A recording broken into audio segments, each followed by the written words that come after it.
Now, gone are the days when you used to line up the long queues in the bank as we wait to pay for our monthly NHIF contributions.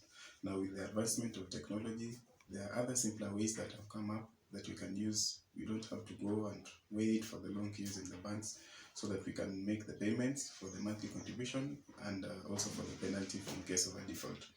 Now, the simplest way that has come up that we can now use to make these payments is through M-Pesa. You just go to M-Pesa menu. Under the M-Pesa menu, you go to the pay bill and you input 200222 as the account number. As the pay bill number. Then for the account number, you input the principal member's ID. Now, whenever you want to make these payments through this platform, the one thing that I'll advise you to have is your original NHIF card, because on that card is where it is indicated the principal member's ID, so that you minimize the errors that you can make while making these payments. So you input the pay bill number 200,222, then you input the principal member's ID, then you input the normal contribution, which is 500, then you press send, you confirm the payment. Now there's a message that will come from the M-Pesa confirming the payment, and there's another message that will come from NHIF confirming the payment. With this, I think you'll be able to confirm whether you have made the payment.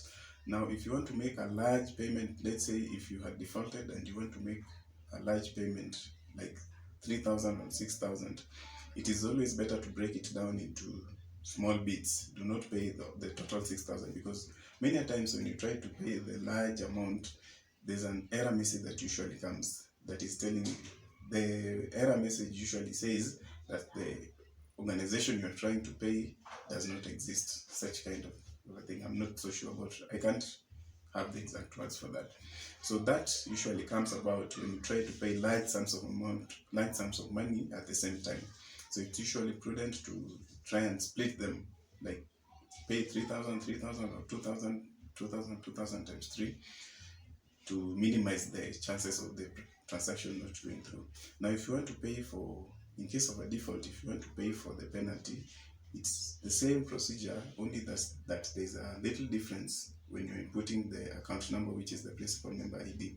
Immediately after the principal member ID, you input a letter Y at the end to specify that this is the payment for a penalty.